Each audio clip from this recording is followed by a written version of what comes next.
Good afternoon and welcome to Crowd Church. My name is Matt Edmondson and beside me is, well, just as a beautiful man, is Dan Orange. Dan, how are we doing? I'm doing good, thank you. Good Good, to be man. here. Yeah, Excited. first time hosting. Yes. It is. So be kind to Dan in the comments. That's all I'm saying.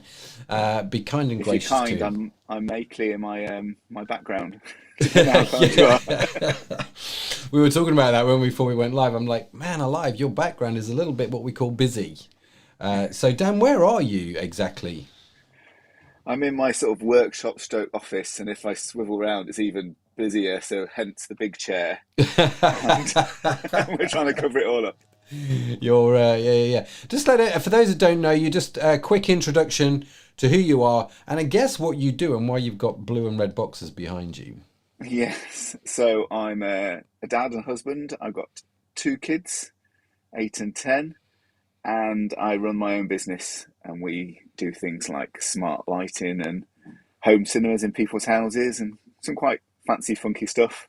So those boxes are little bits and bobs which Bits and try bobs, fit. electronic bits and bobs. And we've known Yes, each other, Dan, haven't we, for what can only be described as a very long time. a very long time. A Yes, very long time we've yeah, been before mates. kids, before marriage, Yeah, long time. a long old time. And so it's great that we finally managed to get you on to come and host Crowd with us. So appreciate you being here. For those of you who are watching the live stream who are new to the live stream, let me tell you that Crowd is an online church. For those that might not see the point of church, we're a church for those who are just looking for answers about life and faith and meaning. And we say it is a safe space to come and explore the Christian faith. That's what we're here to do, and we have a little bit of fun at the same time as doing it. And we do all of this online because we're an online church, so hence the reason Dan and I are talking via camera over this. So Matt's in the comments, evening Matt, evening Tracy, Tracy's in the comments, Sharon's in the comments. Sharon is also moderating for Crowd Church, so again, say hi to Sharon. And if you would like to join in the comments, please feel the freedom to do so. Say hi. Let us know where you're watching from. It's always great to connect with new people. And if you have any questions or comments as we go through the live stream, again, put them in the comments. Now, Dan, given that this is your first time hosting Crowd with me, you have what we can only be described as the initiation ceremony, which is points to the WhatsApp number. Oh, yes. Can you point to the number on the screen? Oh, your volume's gone, Dan. Your finger's going the wrong way.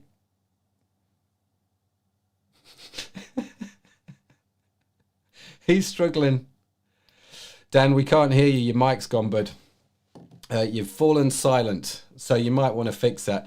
Anyway, Dan struggled to point to the number whilst he fixes volumes. Let me just fill in a little bit here. He struggled to point to the number, and the reason we get new people to point to the number is because when you look at it on the screen, as Dan looks at this, everything is backwards.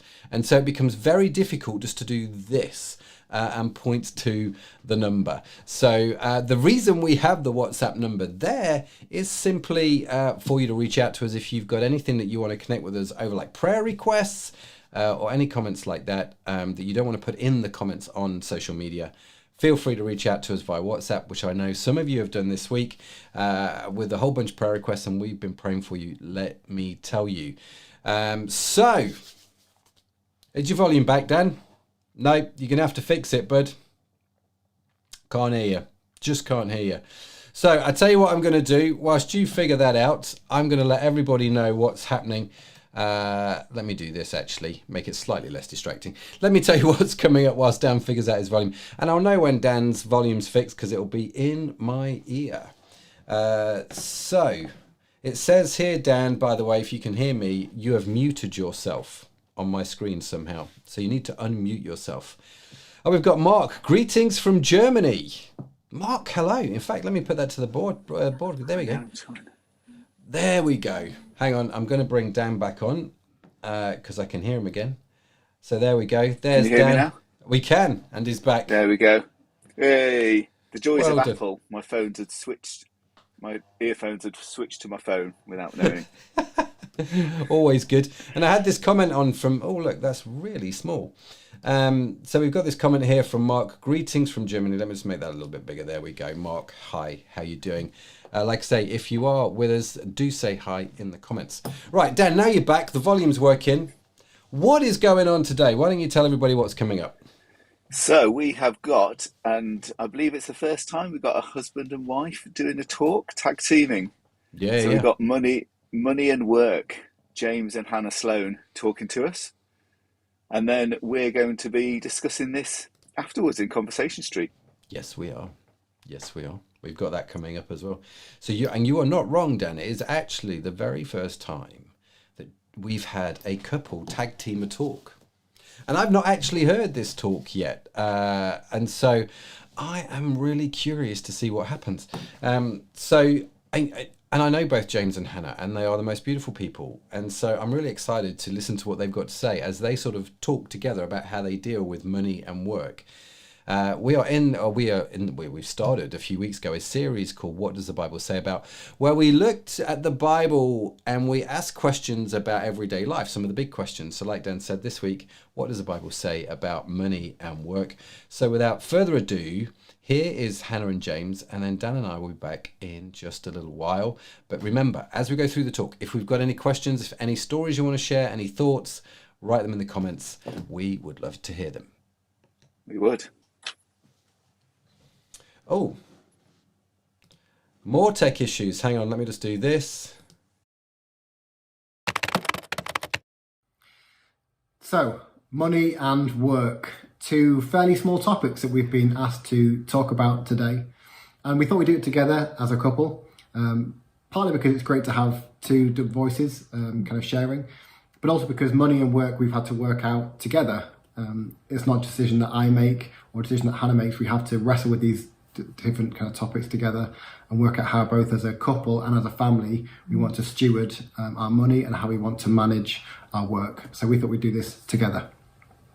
So I'd like to say, first of all, we are talking about this in light of the fact that we have made decisions to follow Jesus, and therefore everything that we do falls in line with that being our highest priority.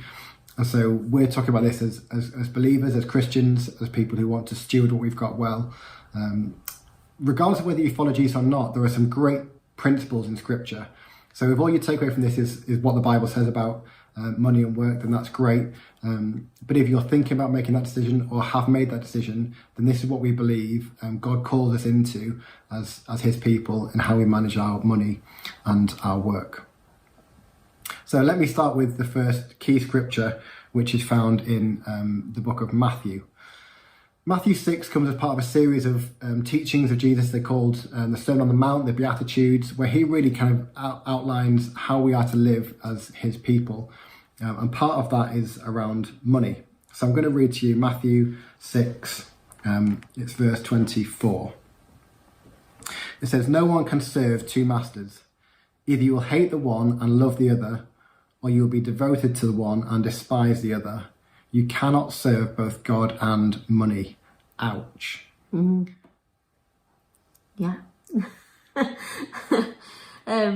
I think that's a really difficult one, and it's really challenging for everybody, isn't it? Because money is a currency that we use to live our lives. We use it for everything, for our home, for our food. And it's a real challenge for us to put God at the centre of our lives and for him to be our authority on that, and for actually him to be our Jehovah Jireh, that actually ultimately he is our provider. He gives us what we need. And I think about serving both God and money, that you cannot serve both, that actually if money is your highest priority and that is what you are striving for, and you are striving for riches and you are striving for wealth, then it's very difficult to be striving equally at the same time, and it's impossible to be striving for godliness and holiness and a close relationship with Jesus.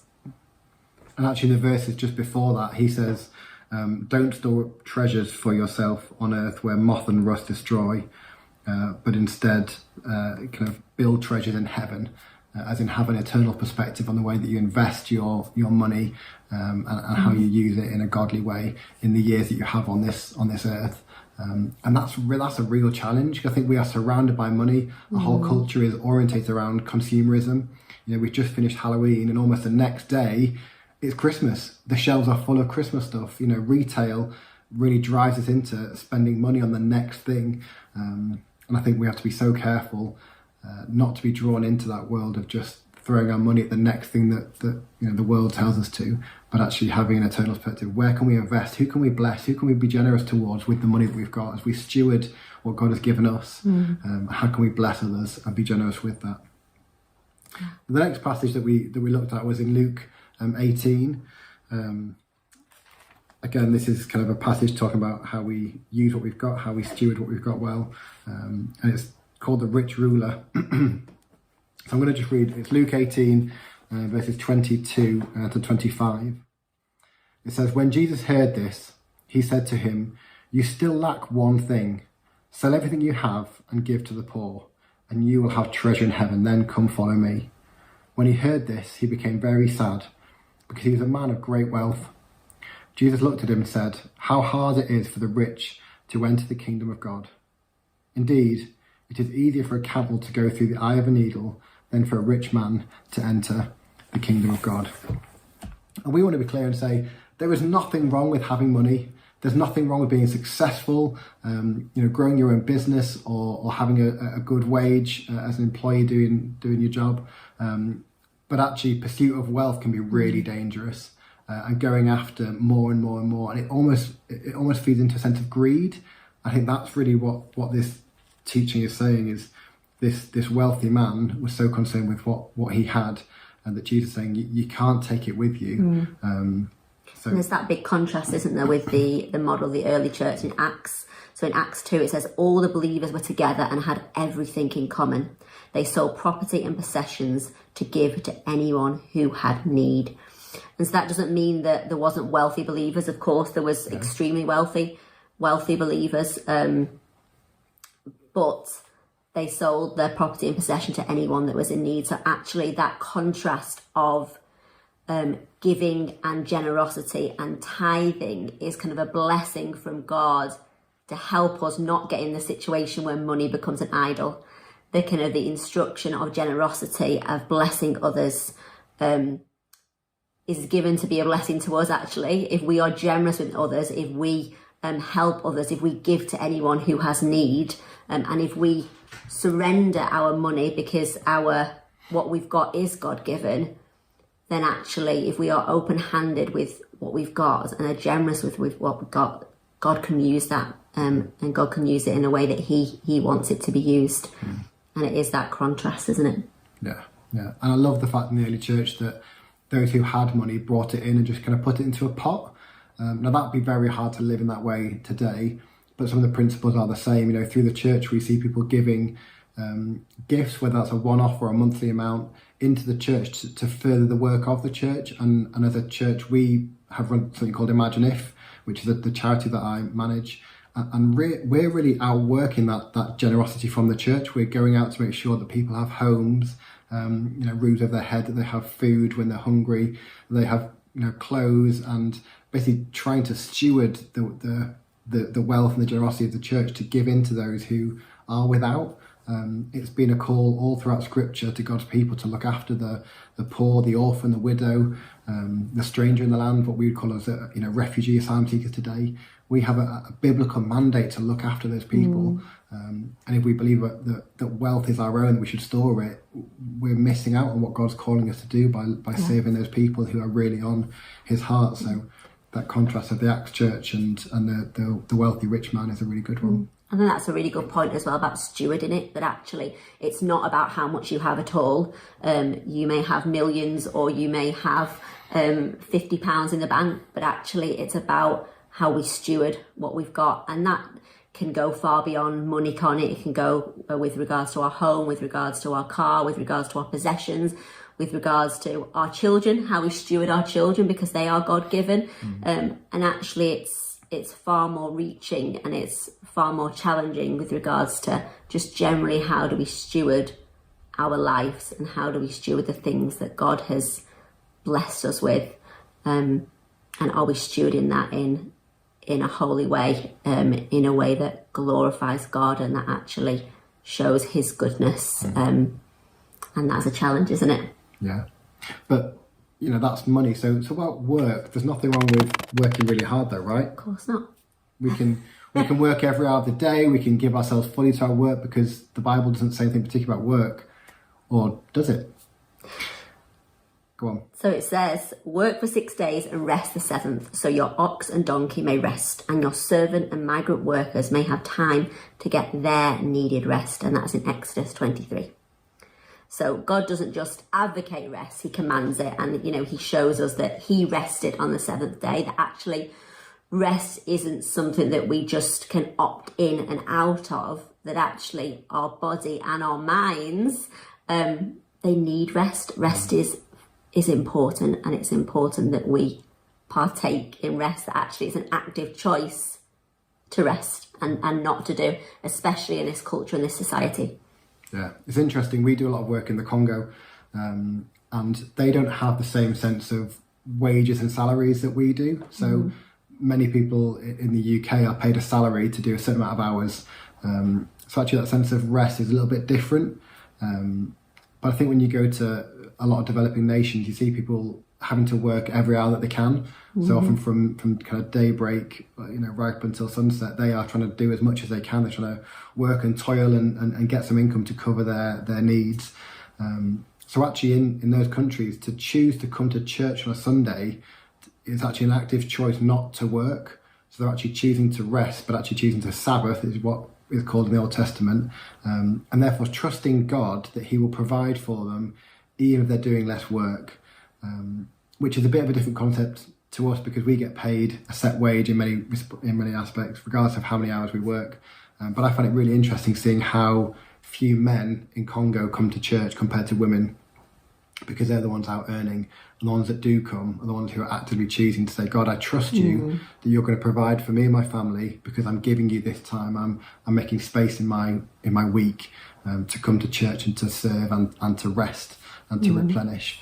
So that's a really interesting kind of cultural difference that we don't quite see here. And there's that big link, isn't there, between choosing rest and choosing to trust that God is ultimately our provider and ultimately the person that provides for us. And then that's quite stark, and it's quite something that's quite evident in certain countries over perhaps the UK. Yeah, and I think the Bible really advocates work. We're called to work to use what we've been gifted, both to kind of help the economy work and to flourish, but also to give something that God has given us to use our gifts in the best of our ability. Yeah. But both work and money can become idols. I think there's been a big shift towards rest, partly because so many businesses have overdone it. And called employees, I think Goldman Sachs was one recently who were asking their employees to work 80-hour weeks, and that almost becoming a norm. That's crazy, an 80-hour week. So I think work and money can both become massive idols. I think the call from Scripture is to be generous with your money and to create Sabbath in your work, both allowing for well-being, but also to kind of allow for a point of trust and faith that God will provide for you, even when you do less and give money away. That He will still, and that's been our journey that we've seen both in our money and our work. In trusting God. Do you want to share about our Sabbath routine that we're trying to work on? And I think it's really important that God gives us free will in that He's not a strict, angry God who is prescriptive about how we do Sabbath, or prescriptive about how generous we are, or to who we may be generous to, but that He allows us freedom to move in that. And so we have been exploring how Sabbath rest or resting might look like to us as a family. So over the last month or two, we have been a little bit more intentional about, from a Saturday night to a Sunday evening, lighting our candles, ensuring that we are talking more about Jesus in our general conversations, how we are kind of cultivating, hopefully, with ourselves and our 3 kids, a spirit of thankfulness in that time, and how we are allowing ourselves to rest. And that will look different from different people. So for us, or for me particularly, it's kind of maybe resting from social media, resting from looking at my phone, resting from checking my emails, and resting from physical housework as well, apart from the essential stuff that you need to do as you've got 3 kids running around. But on a Saturday, I've been more intentional about ensuring that I'm getting the laundry done and then getting the laundry put away, so that actually from Saturday night to Sunday evening, we can enjoy rest that is very specific to us. So as extroverts, rest for us is being with people, it's going to church, it's worshipping God, it's experiencing actually probably a relatively busy household, but that for us blesses us, and it's also how we get rest. So rest looks so different, and Sabbath will look so different to different people and to different families. But it's been really a real blessing to be able to explore how we, as our family, as our unique family, get that rest. Yeah. And it's brilliant that God allows us to do that, and for that to look unique and different. Yeah, I think often we talk about a work-life balance. I think it's actually more important to talk about a work-rest balance. Because actually for me, rest doesn't look like sitting on the couch with my feet up. I actually find more rest in mowing the lawn. I really like putting stripes on the lawn. It just gives me something peaceful and joyous within. I like doing DIY tasks. I like to hoover the car and clean the car. I feel rested when those little jobs are done. I can sit and enjoy them. So actually rest looks different for everyone. Having a work-rest balance is really important. And finding for you and your significant others or your family what that rest looks like. Our kids are 7, 6 and 2. So trying to have a peaceful Sunday is just not going to happen. So we've had to find a way to do rest with them, which means a family film time and lunch with other people. And that is actually really restful because it's a break in the normal routine. So it's really good to kind of discern and work out what that might look like for us, in each of your contexts. I think also just reflecting on money and how we trusted God with our money, we were just chatting before. It's easy to think that generosity is for those who have. And if you've got lots of money, it's easy to be generous. But actually, I'm only earning a small amount and all my bills are going up. I can't possibly give anything away. But I think we've seen in those moments when you choose to trust God that through crazy different ways, we've had tenfold back. And even through lockdown, because of Hannah's self-employed work, on a bit of a technicality, she didn't qualify for any of the self-employed support schemes. So for quite a while, we were just kind of having to get by on whatever we could. And luckily we spent a lot less. We weren't going out as much, but our income dropped significantly for quite a long time. And then as we came out of lockdown, an insurance that we'd been paying into said we paid too much and just gave us a full rebate back of a few £1,000s that more than covered what we'd been earning. And it's just amazing how God in the little things will provide when you continue, because we kept giving throughout that season, even though our income dropped. We just thought, no, it's right to keep giving, to keep sowing into the things that we're passionate about, even though it cost us much more. I think the myth that generosity can only happen when you've got money is not true at all. I think God sees and rewards the faithfulness of your giving, regardless of your situation. Anything else you want to add? No, I think that's most of kind of what we want to get across today, is that link between generosity and rest, and also I think just the open-handedness and the kind of the surrender that we have with all areas of our lives, that we as followers of Jesus want to have, that actually as we give to God our work, we give to God our rest, and we give to God the money that we have, that actually God can do immeasurably more with that than we can ask or than we can ever imagine. And just having that faith in Jesus that he can do more with our skills, more with our talents, more with our money, more with our time of rest than we can imagine, than we can think of.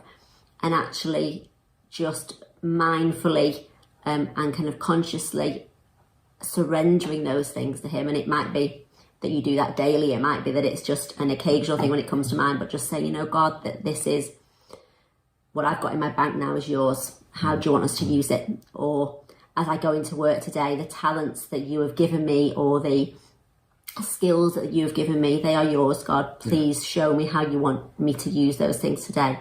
And just being actively surrendering yourself to Jesus, and that he is able to do so much more than we can do. Yeah. I think we're called to be set apart, so we're saying this as people who've chosen to live a lifestyle that is surrendered to Jesus, and wanting to see his kingdom come in every aspect of our lives. And that means letting money and work come second, third, fourth in our lives, rather than being the top thing. So choosing to tithe, to give away our money, and choosing to create Sabbath and create rest are ways of stopping those things becoming idols in our life, because we don't want any other idol. We only want to look at Jesus in our lives, and that's the decision that we've made. And we don't always get it right. We don't. Far from it. And we are all learning together, and we are all allowing ourselves to ask God to give us the mind of Christ. And sometimes we don't listen well enough, and we don't choose what actually on a later day we think, gosh, I wish I'd listened to you, Holy Spirit, better in that moment, or I'd done something different in that moment. None of us are going to get that all right, but it's a journey with Jesus, isn't it? It's a journey of learning how to listen and how to love him more, how to allow him to love us, and to kind of to live in that place and to live surrendered. And it's a journey that all of us are on. Yeah. And if it all sounds too much, think, where can you start? If this all sounds a bit overwhelming, well, where could you start? What's the next thing that you could do? Who could you chat to? Get in touch with the Crowd Church team. We'd love to talk to you more about it. But what's the next step? What's the next conversation that might help move this forward? So we hope that's been interesting, and covered a little bit of what the Bible says, but also how we've worked that as a couple. And we'll see you again soon. Bye. Bye. Awesome. Thank you, James. Thank you, Hannah. What did you think? The first couple talk on Crowd. It was actually quite interesting watching them just talk it through, wasn't there, together as a couple. I quite enjoyed that. So what does the Bible say about money and work? That was the topic that James and Hannah has introduced. We're going to get into it. We're going to get into your questions, your comments. We're going to get into the whole thing in Conversation Street in just a few minutes' time. We're going to ask questions like, when they were talking about tithing, what does that mean? And they said phrases like, money can be an idol. What does that mean? And we're just going to get into it. I'm going to enjoy this conversation. Dan and I will be back for Conversation Street. But in the meantime, we are going to have a time of worship and reflection right now. So this is a part of the service where we play a song. We'll put the lyrics up on the screen, and you can join along if you are able. Sing or just read the words and just think about them and what they mean. This song is called By Grace Alone. And grace, especially in the context of work and money, is quite important, because grace is sort of God's unmerited favor. It's kind of, God does it whether you deserve it or whether you don't. And the reality of it is you don't. And God kind of blesses you and he favors you and you don't deserve it. So when this song's singing about grace, that's what it's talking about, which is why we can do some of the things that James and Hannah mentioned. So as I said, we're going to get into that a whole lot more in just a few minutes' time. But here is our time of worship and reflection, and we'll be back very, very shortly.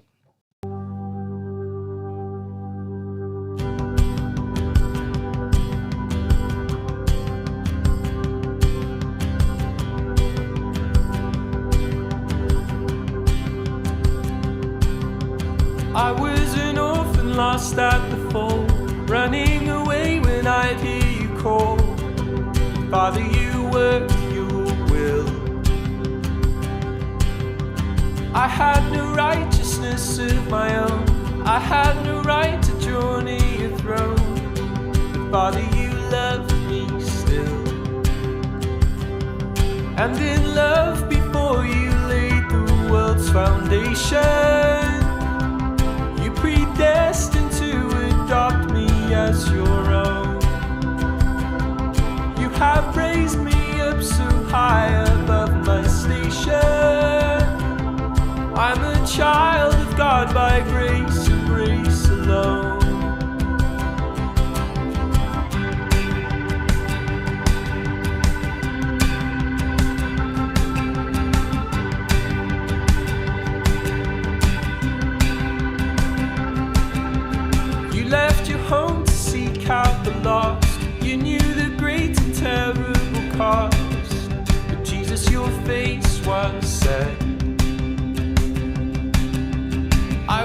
my fingers down to the bone.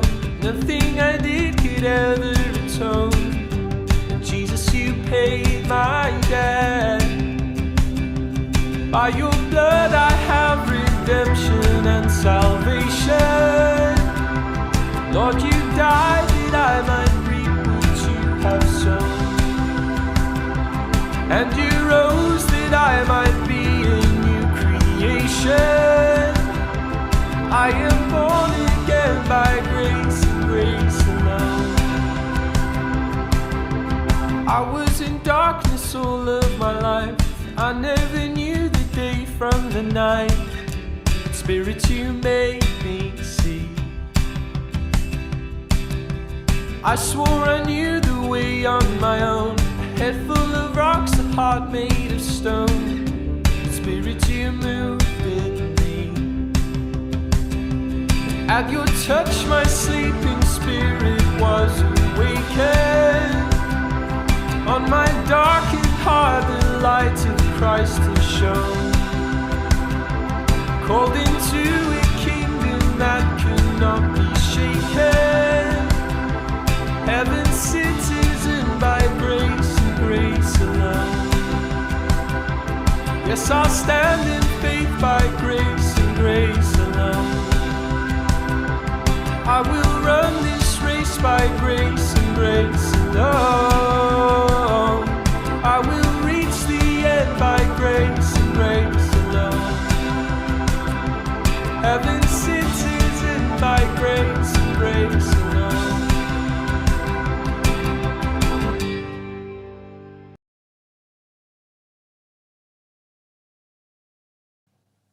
Very good. Very That good. was really good. Did you enjoy that talk? I did enjoy that talk, yeah. And that song as well, I'd not heard before. That, Have you not? Oh, I love that song, By Grace and Grace there's Alone. I a- think John's done a yeah. good version of it. Yeah, worked my fingers to the bone, but you paid my debt. That's quite apt for what we're talking about. Yeah, it is. It is well spotted. Yeah. And it is worth saying, actually, if you do like the worship that we do at Crowd, the songs that we play, you can access the CrowdTube worship playlist. CrowdTube, the Crowd Church playlist on YouTube is what I meant to say. You can access those songs and listen to them to your heart's content, as I know many of you have done. So that, and including that song, is up there. So by all means, access it. So Dan, I want to get into this whole thing about work and money. You run your own business. I run my own business. We have some things to sort of talk about where work's concerned, because I'm sure we've definitely not got it all right. In fact, I'm pretty sure we've not got it all right. I'm sure. So I think this is an apt conversation. But before we get into it, I do want to just think about some of the things that James and Hannah said. And if you're new to church, I just want to bring a bit of clarity around some of the terminology that they used in their talk. So, Dan, are you ready for the questions? I'm going to tell you the words. You've got to explain what it means. Okay. I've got 3 here, I'm thinking. Yeah. Or Tithe. two at least. Yeah, What does tithe mean? That was one of the she mentioned a lot. Yes, I've written that down and thought, yeah, tithe it's a principle that was started in the Old Testament to give away basically a tenth of what you earn.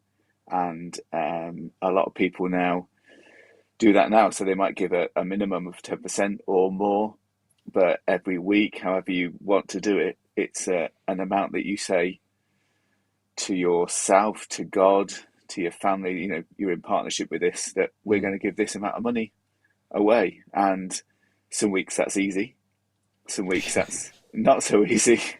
Especially when you're self-employed, right? Indeed, yes, because salaries don't come in straight lines. They go up and down. Yes, I know exactly what you mean. Anybody that runs their own business watching this now knows exactly what you mean. It does go up and down. So to tithe is to give away 10% of your income, right? So what do you think Hannah meant when she talked about, and James actually talked about money being an idol? Yeah, it's a tricky one, isn't it? Because it often gets said around, money's the root of all evil, but we forget the little word just beforehand that says the love of money. So this money being not just, we need it, without money we can't live. But if we love it, if it's the only thing that we're concentrating on, we put it above God and we put it above other stuff, then I believe that's an idol, and that just gets in the way, really messes things up. Yeah. Yeah, no, I'd agree. And I've just put that verse actually up on the screen. The love of money is the root of all evil is from 1 Timothy chapter 6, verse 10, if you want to know where that's from. And Paul talks about that. But it's interesting, isn't it, this whole idea, this concept of money being an idol, something that we worship. And this is not terminology I think we would use in modern day vernacular. But actually, it is what people are doing. Running my own business, it becomes very tempting. I have to be honest with you, to put money as the be all and end all. You know, you run a business to make profit, is what you do. At least that's what I was told at school, in economics. You run a business to make a profit. But actually, that whole chasing after money, this is the thing that the Bible says is not great. And like you say, the love of money is the root of all evil. So what do you think Hannah and James meant? Because again, another word they used a lot was this word steward, which I thought was a really interesting word. That was on your list as well, was it? It was, yeah. I'm the same wavelength. Yeah, it's a word that I suppose we're used to hearing, aren't we? Perhaps in church it always gets said, "Oh, steward your money." Yeah, we've got money. We're here. We're in a Western society. We have money, and we can spend it on pretty much anything. And so, to me, to be a good steward is, where am I directing that money? Is it for our basic necessities? Is it for fun? Is it for going eating out, friends? Is it for giving away? Where are our priorities with the money? I suppose that would be my take on it. No, I agree. And it's a lot like the idea, when you steward something, in your head, you don't own it. You're looking after it. And I think that's the important principle here, isn't it? Like, I steward my kids. Parenting is about stewarding your kids. I don't own them. They're not my property. But there's a period of time where I have to steward them well. And I have to get them from, birth to being able to be at least a competent human being in life, really. And so, and that whole process of stewardship, it's like God has entrusted them to me, and I have to look after them for this period of time. And it's the same with money, isn't it? That God entrusts things to you, and you have to steward them well. And I think, I wonder sometimes how much God looks at how we do steward what has been given to us, and whether that has any implications on whether he gives more stuff to us if we steward it well, if he can trust us with it. Do you see what I mean? Yeah. It's an interesting one, isn't it? Yeah, it's that parable, isn't there, where he gives some money to a son, and the son just goes and buries it and thinks, well, at least I've kept it safe. I'm just going to give it back later on. But then other sons go out and actually do something with it, which could be risky. They could invest in something, but it's, where's your heart as well? Yeah. In using that we've been given. Yeah. It's interesting, isn't it? It is interesting because, like, running a business, running your own company, you are investing, you are stewarding the gifts that God has given you to create the income and to pay the mortgage, and do you know what I mean? All that sort of stuff. And it actually doesn't sound very holy to pay the mortgage, but actually it's a very godly thing to buy a house, and it's just, it's just nice. We talked about it in Frontline this morning, it's a beautiful thing. So the other phrase that Hannah used that I just wanted to clarify, because I think these are important things. She said, if you perceive or if you believe that God is Jehovah Jireh. Now, Jehovah Jireh means the God who provides. So Jehovah just means God, it's God's name.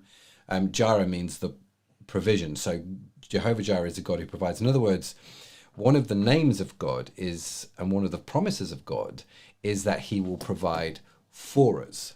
And that he doesn't necessarily provide everything that we want, which I've discovered because I really want an Aston Martin for no apparent reason other than I just want one. I don't have one. My wife wouldn't let me buy one. I don't even have the money to buy one if I did. But anyway, so God doesn't necessarily give you everything that you want, but he does meet all of our needs. doesn't he? And I don't know, Dan, have you found that throughout your Christian life that actually, when it comes to having your needs met, God's always been faithful? Yeah, all the time. And I left school and then worked for a big company, Ford. You might have heard of them. They're quite large. Yeah, I've got a Ford, to be fair. Yeah. Yeah. Then went to uni and worked for another big company, BT, also quite big. And so I just got a salary. And sometimes you think, oh, this is God providing? You know, BT, Ford, they're providing. And then I worked for myself, and it was a bit more nitty gritty. Oh, I need to get in there, and I don't know what's going to come in next week. But, you know, when I look back on it, sometimes it's easier being self-employed to trust God because I've got nothing else to fall back on. But God provided through BT just as much as he did through working for myself. He always has. With provision for, I know I bought a house a few years ago, well, quite a few years ago, 15 years ago, and I needed lodgers, and it was actually Matt said to me, oh, there's a guy called Pete. He needs somewhere to live. So he came. I remember it well. And he was one of my lodgers. So, yeah, various different ways he's always provided. And I think that's, I think the more you walk with God, the more that becomes your story. Actually, you see God doing what can only be described as a miraculous in terms of provision for you. Yeah. There's a wonderful verse in the Bible which says, I've never seen the righteous forsaken. And I think that in effect is God's promise that he won't leave you, he won't forsake you. One of the comments go on. I've gone, here's a strange one that, so it's not always money. So I love tech. My job is tech. I love gadgets and things like that. And they Nothing cost wrong money. with that, Dan. Nothing wrong with that. But I got a job where I get to play with amazing tech. I get to put in home cinemas and fancy lights and see nice cars and all that kind of stuff. Is that, it might not be money provided to me, but it still gives me that buzz. It was a provision from God. So, He answers our prayers in different ways. He does, and it's the ability. I think the ability to see that is quite interesting. Gemma Orange, who is a relation to you, yes, has just my lovely sister-in-law. Geeks. She's just called us geeks in the comment. That's fine. I'll take that, Gemma. That's not a problem. So one of the questions that we put up: how do you feel about the concept of work? Is it positive or negative? A gift from God or a chore? That's a really great question. Yeah. So how do you perceive work? I mean, Dan, what do you think about work? Let's get the standard question out of the way. Yeah. Is it exciting and fun all of the time? No. No. But it can be exciting and fun. Mm-hmm. Sometimes it is a slog. Sometimes when, like tomorrow, I'll be on a building site.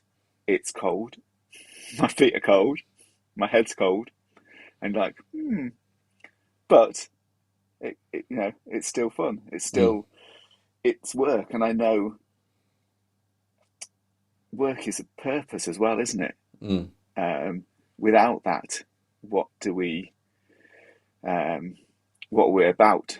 I think God made us to work. I think it's part of who we are. It drives our minds, drives our bodies. Yeah, but very interesting also how much the talk, Hannah and James talked about rest, even though it was about work. Yeah, and there's this really interesting contrast, isn't there? And it's the same with money. You can have money, but you need to give it away. That's God's principle, right? And we need to be generous with the money and not hold on to it like our life depends on it, right? And if we feel like God's telling us to give it, we need to be able to do that with a generous and free heart. Conversely, we have work, and we're supposed to work, but at the same time, we're supposed to rest. So we have money, we give it away. We're supposed to work, but we have rest. And there are these really interesting tensions in Scripture, in the Bible, that God talks about when it comes to these principles. And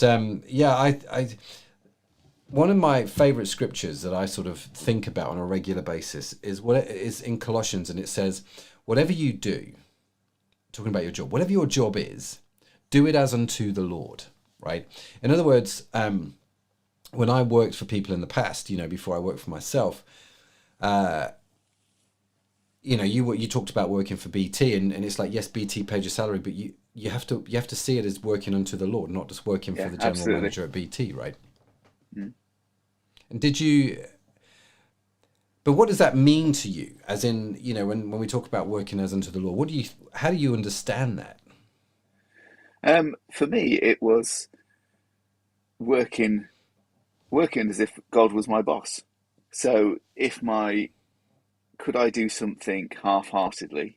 Could I do something where, there we go, that's enough, that'll do? Or can I do it to the best of my abilities? Even if my boss wasn't great, or to be honest, all my bosses were, just if anyone from BT is listening.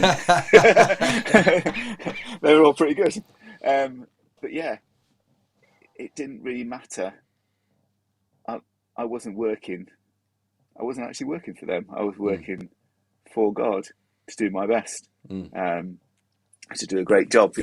Hannah, I think it was Hannah, mentioned about skills that God has given us. Skills, so let's use those and increase them. Yeah, that's really interesting. And I think that, and you can work as unto the Lord whether you do voluntary work. You can work as unto the Lord whether you do paid work, whether you're self-employed. And I think that is such an important thing. The thing that you said there, you're working for God, and that's a good way to think about it. God sees what's going on, and you're to do this as you are working unto the Lord, right? Don't shirk, don't flat. And that actually comes back to this whole idea of working hard.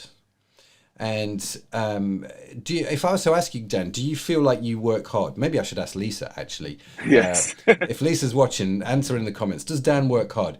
Question number 2, does Dan work too hard? But do you think you work hard? No, I do think I work hard, yeah. And I was just thinking, as you were talking then, you mentioned before about, who was it, KPMG or something like that, working like 80 hours a week. Yeah. Is that working hard? What about their lives outside of work? What about their family? That's work. Hannah talked about, getting all the dishes done and getting the clothes washed and stuff ready for school and things like that. That's work. Can we iron as if to God? Yeah. Yeah, it's interesting, isn't it? As in, so working as unto the Lord or working hard, I think what we're saying is doesn't mean working 80-hour weeks. No. And in fact, I think James called it, I liked it, he changed it from the work-life balance to the work-rest balance, which we're going to get into. I see Lisa's in the comments, and she said, good questions. He works very hard with a smiley face, I'm sure he does. And Gemma's just written iron, smiley face. Yeah, she called us lovely so geeks as well. Yeah, I can't imagine you do any ironing, to be honest with you, Dan. Yeah. Very good. So, we work hard, we work as unto the Lord, and work is a godly thing, right? Just as money is good, but also money can be bad. Work is good, work can also be bad. It can cause good things in life, it can cause bad things in life. I think work and money both come from God. I think God provides for us. And I think, if you read the story of Adam and Eve before the fall, before there was sin, before the whole world plunged into utter chaos, there was work. And they had to work hard and tend the garden. That's what they did. That was their role, their responsibility. So I often say I think there's going to be work in heaven. And I'm quick to point out to my kids, if they're watching, that doesn't mean there'll be homework in heaven, but there will be work in heaven. So this idea of rest, let's talk about that a little bit. Do you do the whole Sabbath thing? Yes, but not in a formal way, but consciously. Probably 2-3 years ago, I felt that I was working too much. I put it down to, well, it's a new business, things have got to do this, got to do that, and work just went through every day. So there wasn't really a weekend. Not that I didn't do stuff with family, but it was always there in the back of my mind. So consciously now, the weekend, it is as much as possible, turn off all the different contacts of, how people can contact through business. I have a job where I do get emergency call outs, so things like that have to be there. But yeah, consciously over the weekend it is off. And then it'd be more family focused work. It'd be interesting. James mentioned, he likes to do DIY because that's different to work. Whereas my DIY is getting the tools out of the van into the house. Not always. It's like a busman's holiday. Yeah. It's one of those, isn't it? It's always the last house to work on. Yeah. But yeah, it's a funny one, isn't it? I think the whole idea of Sabbath, Sharon put it in the comments earlier on. There's two great books to read. One by Tim Keller, and one by a chap called John Mark Comer. And John Mark Comer wrote a book called The Ruthless Elimination of Hurry. And this is a book all about the biblical mandate of Sabbath. In other words, what the Bible talks about and why you should rest and what really you should rest from. And it is a phenomenal book to read. And we read that a few years ago, and I was greatly challenged by that book. And so we have been a little bit more structured about Sabbath in our house. I don't think we've got it right yet at all by any stretch of imagination, because I felt, Sharon, it's probably better to say the voice of my conscience, also known as Sharon, felt that we needed to be a bit more structured. And I think she was right, actually, in our Sabbath. So I'm aware of time. Let me just run through quick fire rounds. I want to answer some of the questions that have been sent in, because I think it's worth going through. Is wealth... So what does God say about financial blessing? Is wealth a sign of God's favor? Now, I want to get into this because there is something called, in Christian circles, the prosperity gospel. And it is the belief that if you give 10% of your money, then you can take certain Bible verses and you can pray and believe God that he will return to you 100-fold, right? In other words, I give £10 and God is, or $10, and God is going to restore that back to me 100-fold. So I'm going to get back 1,000, right? And this whole idea of giving to get, so I can create massive amounts of wealth for myself, so I can live in a bigger house and drive a fancier car. I'm not convinced that is the purpose of money. And I'm convinced... It seems slightly skewed with other verses in the... It does, a little bit, doesn't it? Yeah, it seems slightly skewed with my understanding of God. I think God does provide for us, and I think wealth can come from God. And Deuteronomy 8:8 says, remember the Lord your God, for it's he that gives you the power to get wealth. But for me, I think that's outworked through my business. Same with you, Dan. That's the power to get wealth. So I don't think wealth is a right of a Christian. And I don't think that money is a sign of God's blessing. I.e., in other words, if I have more money than you, Dan, or Dan, you have more money than me, that's probably more accurate. Say you've got more money than me. I don't think that means God has blessed you more than he has blessed me. Do you see what I mean? I don't think the size of our bank account is the size Absolutely of God's blessing. No. You're in agreement? I'm very much in agreement, yeah. Awesome. That's the main thing. Especially when we think about our friends over in the Congo with work that James does with Imagine If. Man, some of the stories coming out of there, you can definitely... One thing you can say is God is working amongst the people, but financial wealth compared to what we have in the West, man alive, I think I think it's very, very... I think it's hard to say things. And I think as Christians, we can default to this, this whole idea of, I've got money, therefore I'm blessed. I feel well, therefore I'm blessed. We look at these things as a sign of God. Hashtag blessed, yeah. And we did a talk on that actually in Crowd a few months ago, if you want to go check it out. I don't think these things are a sign of God's blessing. I think they may come from God, they may not, but God blesses us anyway. So it's worth pointing out, does the Bible promise wealth? No, but the Bible does promise that God will meet all of our needs.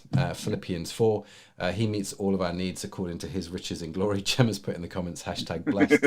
Brilliant. You beat me.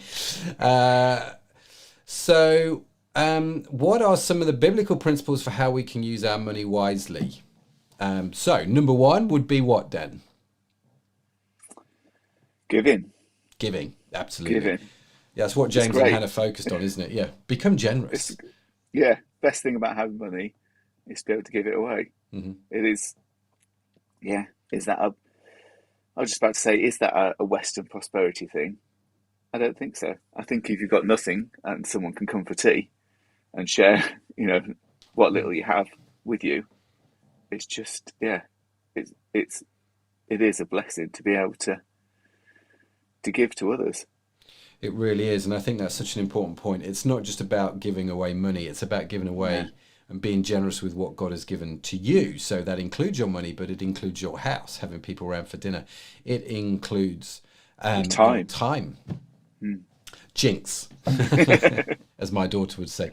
I always remember the talk, be generous with your time, your treasure, your talent, and your tongue. I think there were 4. I can't remember. They all like these alliterations. So be generous with your time, be generous with your talent, i.e. your gifts, and be generous with your treasure, i.e. your money, and be generous with your tongue. Encourage people. Just say really nice things to people, and you'll be amazed at what happens when you do. So be generous. Anything else on biblical principles to deal with your money? I think just don't make it as important. The big thing is, don't make it as important as God. Mm-hmm. Have God at the top, money and works down the line. Yeah. Get it balanced, I think. Get it positioned right in your head. What does the Bible say about borrowing and lending? And what does the Bible say about budgeting? I think, I'm just aware of time. These are very, very, very big questions. What I'm going to suggest you do, maybe we'll look at this actually in a bit more detail further down the line. So do stay connected with us. But I think just to sort of summarize very quickly, Hannah talked about stewarding. And I think fundamentally, budgeting, borrowing money, you've got to ask yourself a question. How well am I stewarding what God has given me?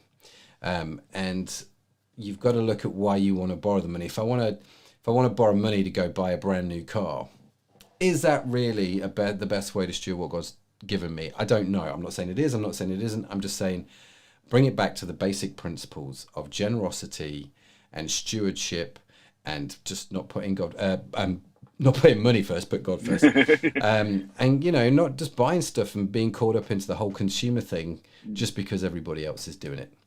It's a very hard thing to do, to keep up with the Joneses, and it's not fun. So Sharon's put here in the comments, 2 Corinthians 9:8. Let me add it to the broadcast. And God is able to bless you abundantly, so that in all things at all times, having all that you need, you will abound in every good work. That's such a great promise to end on right there. Dan, how have you found it, bud? You enjoyed it? I have enjoyed it, yes. Goes by quick, eh? Great. Yeah, it does. Goes by really quick. So you did all right. You did all right for the first time. Well done, Mr. Orange. And I like the fact Lisa was in the comments as well. So next time you host, and I'm aware that Lisa's in the comments, I'm going to ask Lisa some questions about you, and we'll find out the answers, which will be great. So thank you, Dan, for joining me. Now, can you tell the beautiful people watching the live stream what is coming up next week? I can, because I wrote it down. We've got the amazing Phil Watson, who's going to talk about kids. So what does God say about children? Which would be pretty awesome, I think. Phil Watson is just going to be, a whole Yes. Phil spoke at Crowd before. He's hosted at Crowd before. He's one of the loveliest people that I know. Real genuine guy. Real heart for fostering and adopting, and just more often than not very funny with it as well. I'm slightly envious of his humour abilities. But yeah, Phil is coming next week to talk about what does the Bible say about kids, which is gonna be As Gemma's put here in the comments, what an absolute treat. You're going to need extra time, yes. That's very, very true. I don't know how he's going to slim that down to 20 minutes. I know, he's very good with his talks, Phil. When in the past, what Phil does is he sends you 5 video clips. And they're like 2 minutes long, and he has another thought and he'll record another video clip, and so then we give it to Josh Catchpole, who does all the video editing behind the scenes, and Josh is just, he looks at them for like 20 minutes going, what?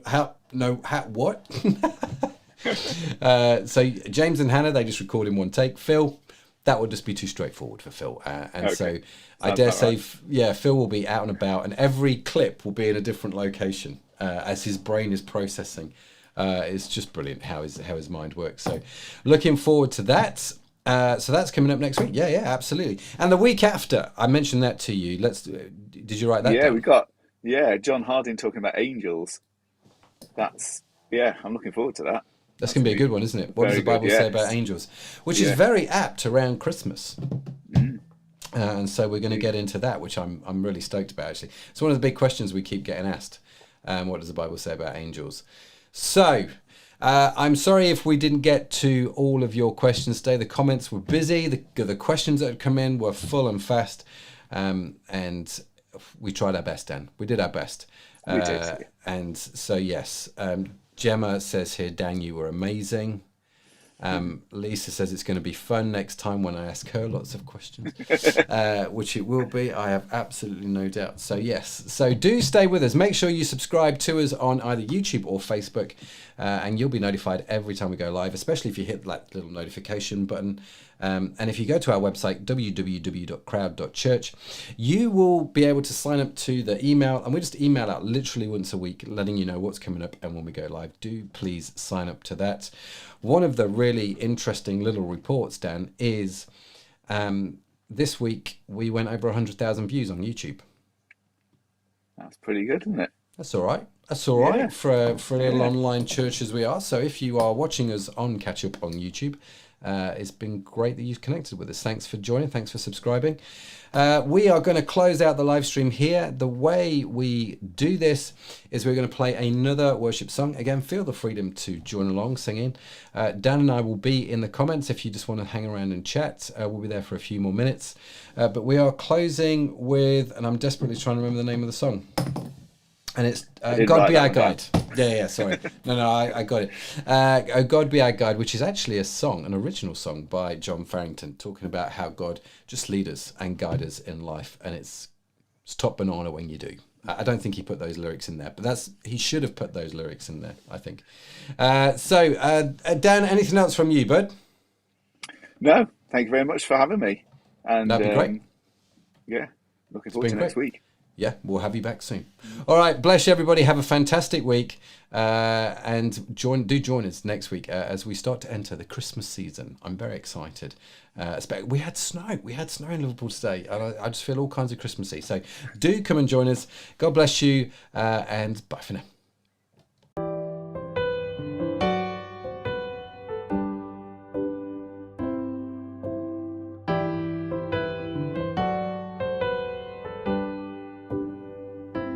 When you speak, it is a lamp unto my feet, and in perfect peace your spirit counsels me. You go before me to prepare what I can't see. You search me and know me. You lead me in mercy. Oh God, be our guide, be our life's firm foundation. Oh Christ, be our light, lead us in your salvation.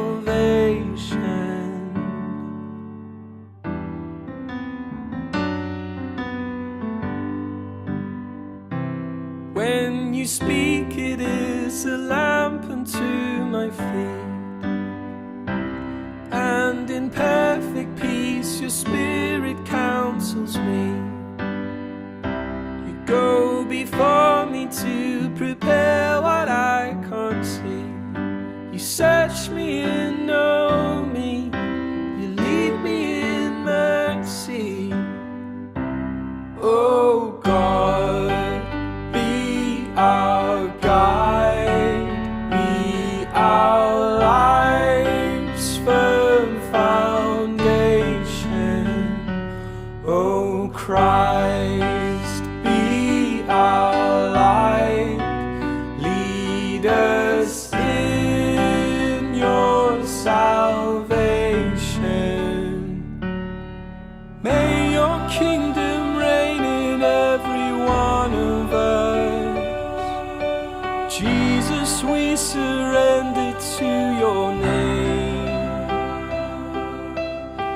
Teach us how to love like you have loved us, Lord. May we